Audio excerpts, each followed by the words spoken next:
un problème de synthèse sur les tangentes avec des questions de plus en plus difficiles. Première question très basique, calculer la tangente t-1 à la courbe en -1. On rappelle la formule générale de la tangente. Ensuite, on remplace tous les a par -1. Il nous faut f de -1 et f' de -1.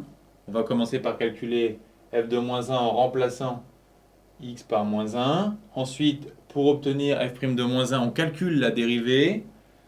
f' de x, pas de difficulté ici puisque c'est une somme. On aura 2x plus 3. Et pour avoir f' de -1, on remplace tout simplement x par -1 à nouveau.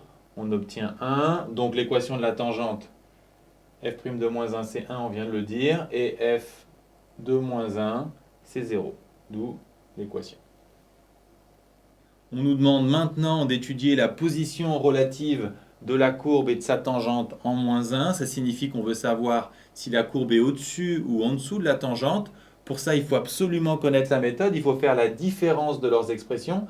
Donc f de x moins l'expression de la tangente, c'est moins x plus 1.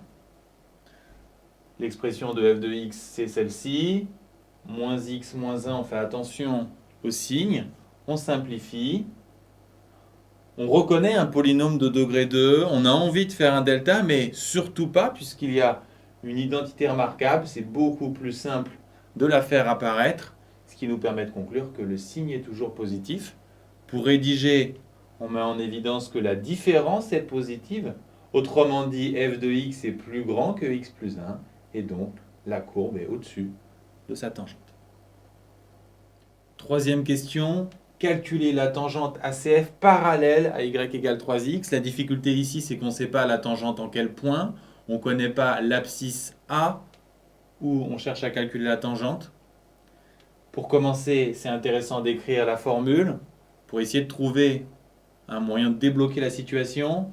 On sait que la tangente doit être parallèle à y égale 3x et il faut penser parallèle, même pente. Quelle est la pente de y égale 3x? C'est 3. Quelle est la pente de la tangente f' de A? Donc, le A cherché doit vérifier f' de A égale 3. f' de x, c'est 2x plus 3. Donc, f' de A, c'est 2a plus 3. 2a plus 3 est égal à 3 quand A égale 0. Le A cherché et la tangente cherchée, c'est donc la tangente en 0. Son expression est la suivante. f' de 0, c'est la pente. On sait déjà que c'est 3. f de 0 se calcule facilement. C'est 2. D'où la tangente cherchée, y égale 3x plus 2.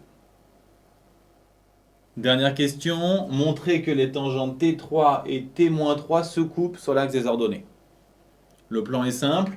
On va calculer t3 et t-3, puis leur intersection et montrer qu'elle est sur l'axe des ordonnées. Autrement dit, que l'abscisse de leur point d'intersection sera égale à 0. Pour calculer les tangentes, on applique la même méthode que d'habitude. On rappelle la formule générale, puis on remplace A par 3 pour trouver la tangente en 3. f' de 3, on utilise la formule de la dérivée, on trouve 9. Pour f de 3, on utilise la formule de la fonction, puis on simplifie. Pour t de moins 3, on applique exactement la même méthode et les mêmes étapes pour trouver moins 3x moins 7. Pour finir, on cherche où ces tangentes se coupent, c'est-à-dire leur point d'intersection. Pour cela, je vous rappelle la méthode. On regarde quand leurs deux expressions sont égales, ce qui nous amène à 12x égale 0 et donc à x égale 0. Puisqu'on veut leur point d'intersection, il nous faut aussi son ordonnée. Pour ça, on remplace l'abscisse soit dans cette expression, soit dans celle-ci par x égale 0. On trouve y égale moins 7. Graphiquement, le point d'intersection est le suivant. On voit qu'il est bien sur l'axe des ordonnées, ce qu'on explique par une phrase de conclusion.